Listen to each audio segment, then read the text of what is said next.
Olá pessoal, tudo bem? Esse vai ser um vídeo para a gente conversar sobre como organizar o teu banco de dados de forma a não ter problemas na hora de analisá-lo ali no software de estatística que você escolher. Vocês vão perceber que essa vai ser uma aula muito mais sobre o que não fazer do que sobre o que fazer. Então eu vou dar várias dicas de como você não deve organizar o teu banco e aí, eliminando todas as coisas que você não deve fazer, você vai descobrir como fazer de fato essa organização. Então, vamos lá!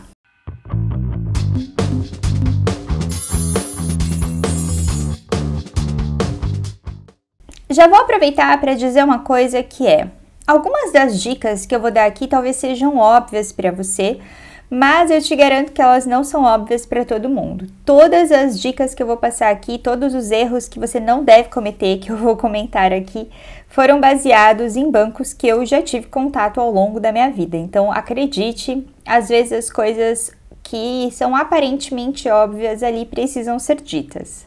Então, a gente vai começar com esse banco que ele não tem problemas muito graves, na verdade ele tem um problema muito grave. Mas ele até que tá bonitinho ali, bem estruturado, a gente vai já ver uma situação bem pior. Só que esse banco aqui, ele tem um problema bem grave e eu já gostaria que a gente começasse falando sobre esse tipo de situação. Então, antes de tudo, preciso te dizer, não se preocupe com a privacidade das pessoas desse banco. O banco de dados é totalmente fictício, tanto as informações quanto os nomes também foram gerados ali num gerador aleatório de nomes. E o que está acontecendo aqui? A gente tem as mesmas pessoas avaliadas num determinado momento, chamado aqui de pré, e aí essas pessoas foram reavaliadas um período depois aqui no pós. Então, a gente tem, por exemplo, o peso, pressão sistólica e pressão diastólica das pessoas nos dois momentos, tá?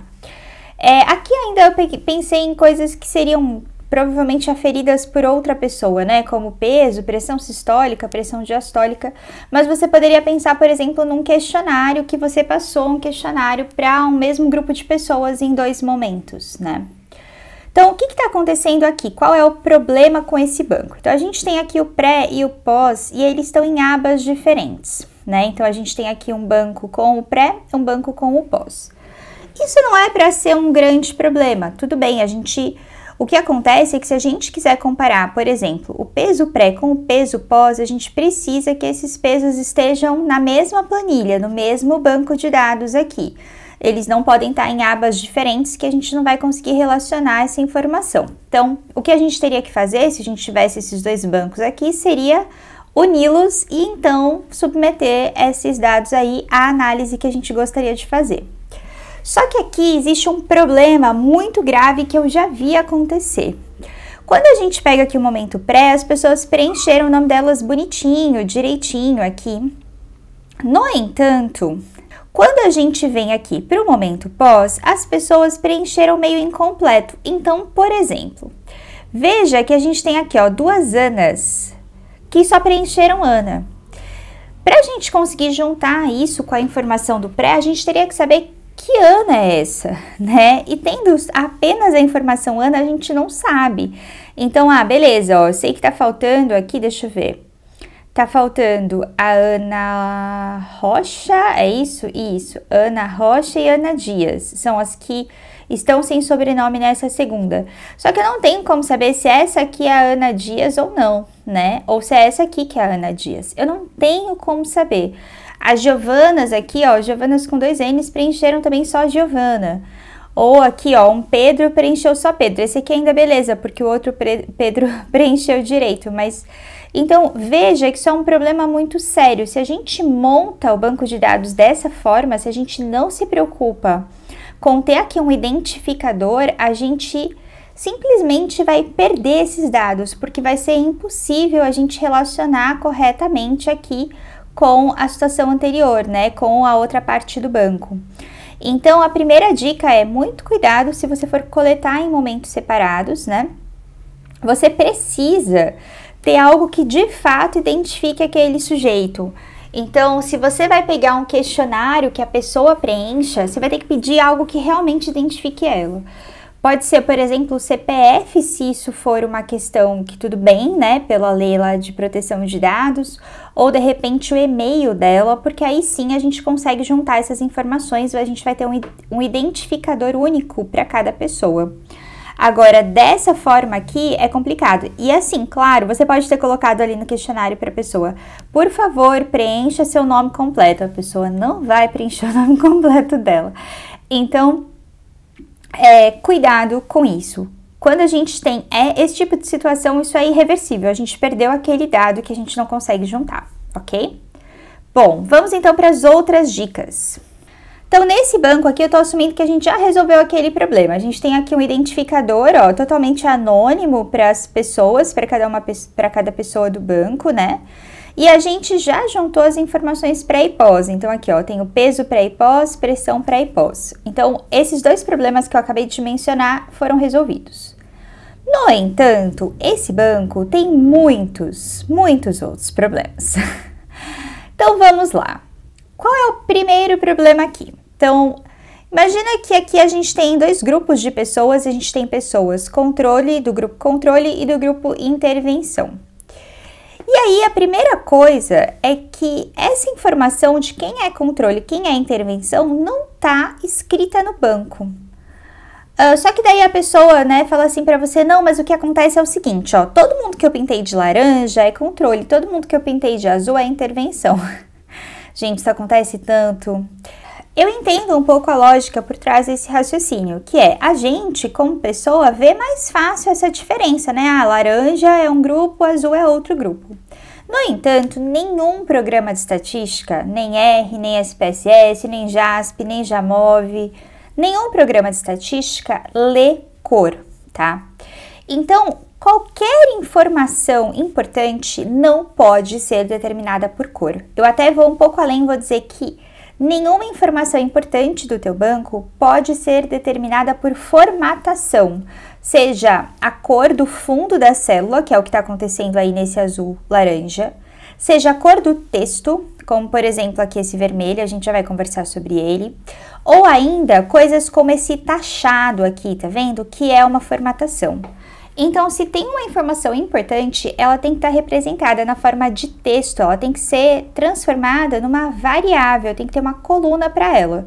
Então, o que eu vou fazer aqui? Vou adicionar uma coluna, né, e vou falar aqui que é o grupo, por exemplo, e aqui vou determinar que é controle, então todo mundo aqui vai ser controle, ó. E aqui vou determinar que esse é o intervenção. Aí, beleza. Ah, Fernanda, quero continuar pintando meu banco. Se joga, pode continuar pintando seu banco. Mas não, o que você não pode fazer é não ter essa coluna, controle e intervenção, beleza? Então, primeira coisa, você vai fazer isso. Outra coisa importante que está acontecendo aqui que envolve formatação. Veja que essa pessoa, ó, ela pintou, aqui nesse caso, de vermelho e depois alguns estão esse taxado, né? Que é quando a gente passa essa linha horizontal cruzando a palavra, para indicar pessoas que não devem ser incluídas na análise. Gente, eu recebo isso muito também. E o que acontece? De novo, nenhum programa de estatística vai ler isso. A hora que a gente transportar isso para o SPSS, para o R, essa linha aqui que era vermelha vai ser exportada normalmente, como se fosse uma linha preta. Ele não sabe que essa linha estava vermelha, né? Assim como esse taxado aqui, as pessoas às vezes colocam esse taxado achando que isso risca, isso exclui. Isso aqui é só uma formatação, como se fosse negrito, sublinhado, itálico, mesma coisa. Então, se essa pessoa aqui não vai ser incluída, não deve ser assim que a gente vai indicar isso, porque isso não vai ser lido pelo programa. O que você poderia fazer? Você poderia criar uma cópia do banco e excluir essas linhas, né, que você não quer analisar. Ou o que eu recomendo é que você crie uma variável de inclusão. Então, por exemplo, ao invés de pintar, você cria aqui uma variável incluir. E aí eu vou deixar todo mundo como sim aqui, vamos lá. Aqui daí eu vou explicar minha lógica. Todo mundo como sim. Opa, isso. E aí as pessoas que eu não quero incluir, então, por exemplo, as que eu pintei de vermelho, eu vou trocar aqui para não, tá? Se teve um critério, então, pessoas que estão acima de tantos anos, você pode se basear nesse critério para escrever o não aqui. Aqui eu tô imaginando que a pessoa não tinha um critério, ela só foi excluindo ali, ó, assim, tinha algum critério, mas não um critério tão óbvio, tá? Então, todo mundo que tá vermelho aqui ou taxado, eu vou trocar para não. Agora sim, agora, no momento que eu for exportar esse programa aqui, essa planilha para qualquer programa de estatística, eu consigo falar, olha, filtre para incluir ser sim. Então, eu vou incluir só a galera que eu realmente quero incluir, tá? Cuidado também, nossa, essa é uma dica ótima que eu não tinha pensado em falar. Ao ocultar linha, então às vezes acontece muito isso, a pessoa me manda o banco e aí eu leio no programa, eu falo, gente, mas o que aconteceu? Por que que tem muito mais linha ou muito mais coluna do que eu estava enxergando no Excel? E o que acontece é que a pessoa oculta, então, por exemplo, ela quer que essa pessoa que não seja analisada, ela vem aqui e coloca ocultar. Só que a hora que a gente exporta isso para o programa, essa linha vai ser exportada, tá?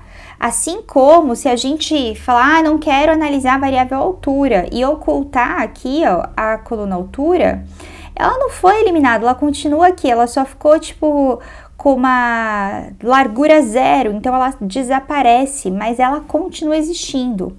Então, a hora que a gente exporta para o programa, essa variável vai voltar. Então, cuidado, tá? Não oculte a linha, faça algo que realmente seja lido. Então, por exemplo, crie uma variável de inclusão ou não, ou então exclua a linha, tá? Mas, aquele cuidado, se você vai sair excluindo coisas, tenha cópias do banco, saiba muito bem o que você fez, como você excluiu. Acho que essa opção aqui é a mais segura, tá bom? Ok, então resolvemos esse taxado, resolvemos a cor definindo o grupo, ótimo. Qual outro problema a gente tem nesse banco? A gente tem um problema com relação às variáveis categóricas, mais especificamente aqui a gente só tem sexo, né, como variável categórica. Fernanda, eu posso deixar a variável categórica como texto? Então, por exemplo, aqui, ó, sim, controle, pode, tá? Na verdade, assim, para o R, se você for analisar isso no R, até no JASP Jamóvel, eu acredito, sem problemas. No SPSS, a depender da análise, não é assim tão tranquilo trabalhar com as coisas escritas, né? Tipo escrito assim, ó, controle. Para algumas análises, a gente vai precisar transformar isso aqui em 0, esse aqui em 1 e depois explicar no SPSS que 0 é controle, 1 é intervenção. Eu tenho um vídeo, inclusive, comentando, ensinando como fazer isso no SPSS. Mas, por enquanto, vamos manter tudo como texto, que funciona bem, inclusive no SPSS para a maior parte das análises. Mas o que não pode acontecer é a gente não ter um padrão na escrita. Então, por exemplo, quando a gente olha aqui sexo, veja que tem hora que feminino está escrito como F, tem hora que está escrito como fem, tem um aqui que está FE, ou podia estar lá feminino, né? Cada uma dessas formas de escrever, o que a gente sabe como humano que está se referindo à mesma coisa, o programa vai entender como coisas diferentes. Então, aqui, ó, vai ter já 3 categorias, FEM, F e FE. Aí, do nada, aqui tem um 0, né? Então, talvez o 0 fosse feminino, sei lá, ou 1 fosse feminino, não sei. Mas você tem que padronizar, essas coisas têm que ser padronizadas. O masculino, mesma coisa, ó, tem o mas, que tem o M, então veja que o programa já vai considerar que mas e M são textos diferentes, portanto são categorias diferentes. Então tudo que for a mesma categoria tem que estar escrito exatamente igual, exatamente, tá? Então, sei lá, definiu FM, é FM. Outro cuidado que você vai ter que ter também é com espaço. Se você escrever F espaço, opa, isso vai ser lido como diferente do F sem espaço. Então, cuidado, tá? Então, aqui seria F, né? Aí, aqui M. Vamos supor aqui que o M é 1 e o F é 0, né? Nem sei. Aqui, ó, F, tá? O F era 0, né? Então, F, F, M, certo? Aí sim, aí beleza, ok? Inclusive, uma coisa que eu já vou aproveitar para fazer é tirar essa formatação, né? Deixar aqui sem tudo preto e sem o taxadinho aqui. Ai, vou ter que mexer em uma parte mais complexa aqui para tirar o taxadinho, vou deixar o taxadinho em paz aí. Mas enfim, a lógica é essa, tá? Ok, então a questão é, tudo que for uma variável categórica tem que estar escrito sempre da mesma forma. Então, sempre a mesma categoria tem que estar escrita igual. Não pode ter uma alternância, tipo, uma hora você escreve em minúsculo, outra você escreve em maiúsculo, porque isso vai ser reconhecido como textos diferentes pela maior parte dos programas. E assim sucessivamente, tá? Aqui arrumei só a parte de cima, mas claro, né, a gente arrumaria essa parte de baixo aqui do banco também, beleza? Qual outro problema temos aqui? A gente tem também aqui uma coisa que não é ideal, que é a forma de representar valores ausentes. Também vejo muito isso. E eu entendo, a gente fica meio na dúvida de como representar. A depender do banco, se é um banco público, ele já vem, por exemplo, codificado. Então, o valor ausente é 999, que é seria um valor impossível, por exemplo, de peso. Então, a gente estabelece ele como sendo valor ausente. Para a maior parte dos programas, o que é o melhor jeito? A gente deixar um valor ausente vazio. Aí ele já vai entender que é um valor ausente. Isso vale para o SPSS, vale para o R, vale para o JASP, vale para o JAMOV. Então, o que a gente vai fazer? Deixar vazio. Aqui, ó, 999, deixa vazio. Aqui, ó, por exemplo, que tá escrito não tem, vazio. Aqui, ó, que tá só tracinho para indicar que faltou, deixa vazio. Aqui, ó, que tá escrito não tem, 9999, deleta, tá? Então, deixe informações faltantes como vazio. Isso é o melhor jeito da gente deixar no banco para a hora de exportar, ok? Um outro problema que a gente tem nesse banco e que também acontece muito e me causa uma angústia e uma tristeza profundas é a pessoa escrever a unidade de medida com o número. Então, de novo, eu entendo de onde isso vem, a gente como pessoa lendo, olha ali, 31 anos faz sentido. Mas, se a gente tem uma variável numérica, ela tem que ser escrita sem a unidade de medida. Quando a gente coloca a unidade de medida junto, isso vai ser lido pelo programa como um texto.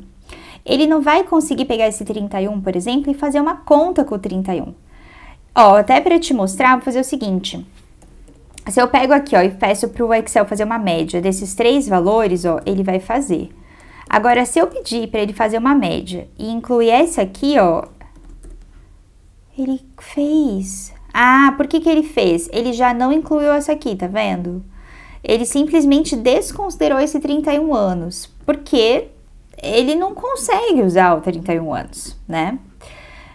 Então, a gente não consegue usar essa informação se ela tivesse com a unidade de medida escrita. Se forem unidades de medida diferentes, então, meu Deus, tá? Então, na mesma coluna, sempre a mesma unidade de medida e sem ela estar escrita. Se você quiser muito, você escreve no nome aqui, ó. Por exemplo, poderia colocar aqui, ó, idade, anos, né? Aqui um underline, né? Um underscore aí.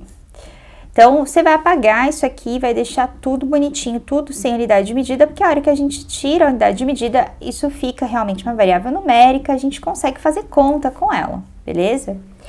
Mesma coisa aqui para altura, então eu precisaria dessa mesma questão. Aqui ainda, para ajudar, não tem padronização, ó, quando a gente desce, a gente vê que tem coisas que estão em centímetro, então não pode misturar. Aqui pode ver que a maior parte está em metro, você vai deixar tudo sem unidade de medida bonitinho aqui, né?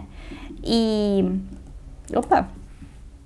a gente aqui embaixo vai trocar o que está em centímetro para metro, né? Então, aqui, ó, 176 centímetros é 1,76 metros e 184 centímetros seria ali 1,84 metros, ok? Então, cuidado com isso. Coloquei dessa mesma forma aqui para peso, né? Pré e pós, tá vendo? Então, a gente tem aqui situações que tá quilo, 1K só, ou quilos escrito, ou quilo escrito, não pode ter unidade de medida. Se a gente pega aqui, ó, por exemplo, isso aqui, né, ele vai só considerar, tá vendo? Ele tá considerando só o 72, por quê? Não dá para fazer conta com 52, né? Porque tá o quilo na frente, transformando isso em texto. Então, não, ok? Tá. O que mais? Uma outra coisa que acontece bastante e é um grande problema na hora de analisar é o que está acontecendo aqui na pressão. Então, o que aconteceu aqui na pressão? Simplesmente a pessoa digitou numa mesma celulinha, tá vendo? a pressão sistólica e a pressão diastólica. Então, ela colocou aqui, ó, primeiro a sistólica barra, depois a diastólica. Aqui vale a mesma coisa que eu estava falando sobre quando a gente coloca o quilo. Isso aqui deixa de ser uma variável numérica, deixa de ser uma variável da qual a gente consegue extrair média, a gente não consegue fazer nenhuma análise com isso aqui. Ela vira uma variável de texto, como se fosse uma categoria. Pode ver, ó, que se eu selecionar aqui essas duas células, ele não consegue fazer soma, não consegue fazer média, não consegue fazer nada aqui embaixo, como ele conseguiria se eu selecionasse duas células com número, né? Então, o que acontece é que cada informação tem que ter a sua coluna. Então, aqui, por exemplo, eu vou inserir. É como se eu tivesse aqui, ó, pré-sistólica, pré-diastólica. Aí, a gente escreveria aqui, né, por exemplo, aqui é o 159, aqui é o 87, né? Então, separado ali, o que é a pré-sistólica, o que é a pré-diastólica, ok? Eu não vou escrever tudo aqui, né, para te explicar, mas enfim, você já entendeu a ideia. Ah, e detalhe, aqui ainda a gente tem minimamente um padrão, a depender do programa, principalmente no R, a gente conseguiria fazer essa separação. Mas melhor você se poupar desse estresse, não tem porquê. Já coloca em colunas separadas, uma coluna para pressão sistólica, uma para diastólica. E aí a gente consegue trabalhar com a variável da forma como ela realmente é, que é uma variável numérica. Eu vejo também isso acontecer com uma célula que a pessoa simplesmente digita várias informações do prontuário. Então, sei lá, tem lá uma informação de criança recém-nascida e a pessoa digita aqui assim, tem icterícia, não sei o que. Tudo numa célula só. Não tem como a gente analisar esse texto dessa forma, tá? O que vai ter que fazer é, por exemplo, criar uma coluna icterícia, aí você vai colocar sim ou não, de acordo com o que apareceu ali naquele texto. Sei lá, baixo peso ao nascer, sim ou não, de acordo com o que apareceu naquele texto. Principalmente se não existir um padrão no texto, vai ser impossível. Isso vai ter que ser feito por um humano lendo aquilo e criando a coluna, tá? Essas dicas que eu tô dando aqui pra vocês são para duas coisas, né? São para caso você queira analisar os seus dados, então todas essas dicas são fundamentais para que você não passe perrengue lá na frente na hora de analisar, não tenha dificuldades na hora de analisar. Mas você pode falar assim, Fernanda, mas eu não vou analisar meus próprios dados, eu vou contratar alguém para fazer isso. Justamente. Se você for contratar alguém para fazer isso, você também vai ter que mandar para a pessoa o banco minimamente organizado. A maior parte das pessoas não vai nem aceitar um banco muito bagunçado, até porque é uma super responsabilidade você tentar identificar o que rolou e, por exemplo, criar uma coluna, né? E quanto mais processamento for necessário no banco antes da pessoa fazer a análise, eu te garanto que ela vai cobrar mais caro. Afinal de contas, processamento implica em tempo de análise, né? E ela vai te cobrar por isso. Então, isso aqui também é um jeito de você economizar, mesmo que você vá terceirizar a tua análise. Outro problema que temos nesse banco, que também acontece demais, é uma coisa que me deixa muito angustiada. Nesse banco, a gente tem um problema sério, que é a gente tem mais de uma linha de cabeçalho. Então, por exemplo, quando a gente olha aqui o peso, tá vendo? Pré-pós. Pressão, pré-pós.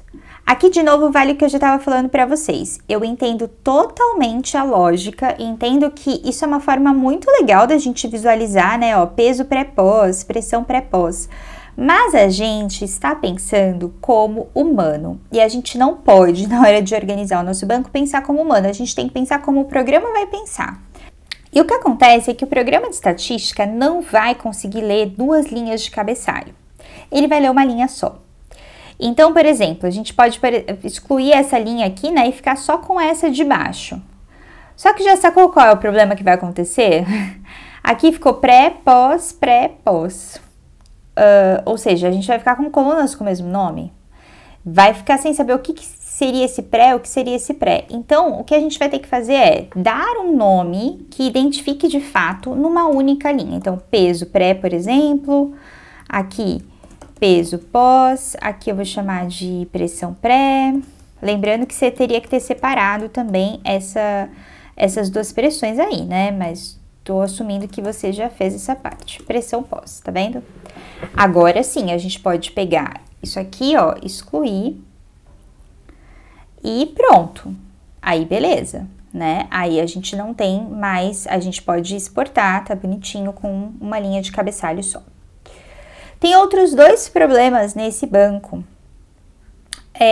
Um deles é daqueles que é meio sutil, é meio difícil a gente enxergar. Então, eu tô assumindo aqui que você já resolveu todos os outros, né? Que você já tirou a unidade de medida, que você separou medidas que estavam numa mesma célula, que você padronizou todas as variáveis categóricas. Então, que tudo isso que a gente já conversou até agora, você já resolveu. Só que tem mais dois detalhezinhos aqui.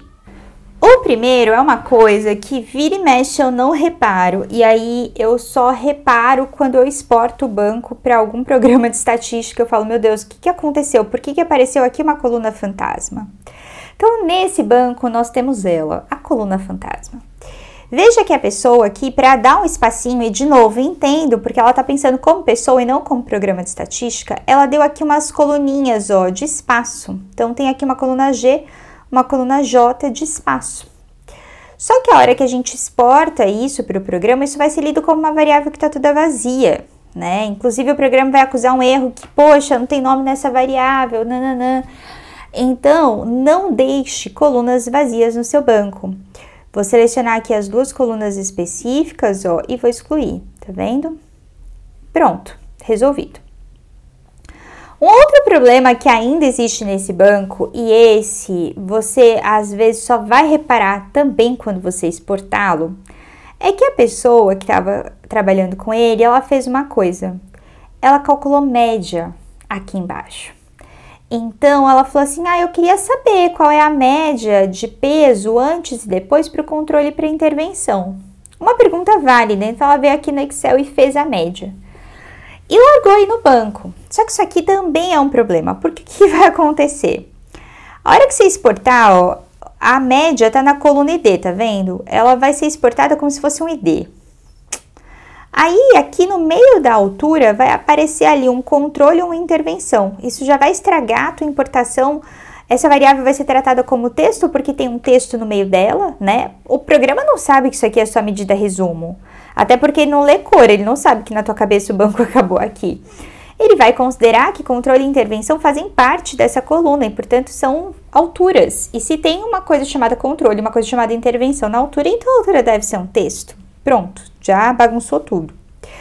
E aqui, esses dois valores, que seriam as médias para o controle e intervenção, ó, do peso do pé e do peso pós, vão ser exportados como se fizessem parte da coluna peso pré e coluna peso pós. E, portanto, você vai estar artificialmente adicionando duas pessoas aí na história. Então, de novo, estatísticas resumo são legais para quando a gente quer ali analisar, mas elas não podem fazer parte do teu banco na hora de exportar. Então, exclui qualquer estatística resumo que você tenha, beleza? E aí, pronto. Acho que resolvemos todos os problemas aqui. Até deixei aqui uma cópia do banco correto, então eu particularmente gosto de banco sem cores, acho que, né, se não atrapalha, enfim, aí vai do teu gosto. Então já deixei sem cor para você lembrar que o programa não lê cor, então tanto faz a cor que você pintou. Aqui a gente tem, né, o grupo, intervenção, controle. Aqui eu deixei sem aquela coluna de incluir, acho que eu simplesmente excluí as pessoas, mas, né, poderia ter aquela coluna incluir ou não. Veja que eu tenho uma única linha de cabeçalho. O título aqui, né, da variável, ele é único para aquela variável, os títulos não se repetem.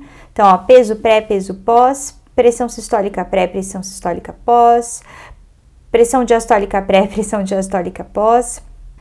Variáveis categóricas, todas escritas de uma forma padronizada. E aí pronto, aí a gente realmente está pronto para exportar esse banco de dados e trabalhar com ele em qualquer programa de estatística. Inclusive, se você chegou até esse vídeo, mas você é uma pessoa que não me segue aqui, eu tenho bastante conteúdo sobre análise de dados, principalmente em dois programas que são o SPSS e o R. Então, esse aqui é o começo da história, né? Mas a partir daqui, tendo um banco bem organizado, a gente consegue exportá-lo para qualquer programa de estatística e consegue fazer aí qualquer análise. Bom, pessoal, então é isso. Eu espero que tenha ajudado. Eu tinha prometido esse vídeo, né, no podcast da Fernanda e desde então vocês têm me cobrado. Inclusive, se você não assistiu o meu podcast junto com a Fernanda Maciel, procura lá pelo meu episódio no podcast que chama Estatisticast. Então, se quiser, me assiste lá. Como sempre, se você gostou do conteúdo, por favor, curta o vídeo, se inscreva no canal, comente, me ajuda aí com esse engajamento, que é importante para que o canal seja sugerido para cada vez mais pessoas. Então é isso. Lembrando, eu também tenho produzido muito conteúdo de estatística lá no Instagram, no @estatísticaaplicada. Até mais!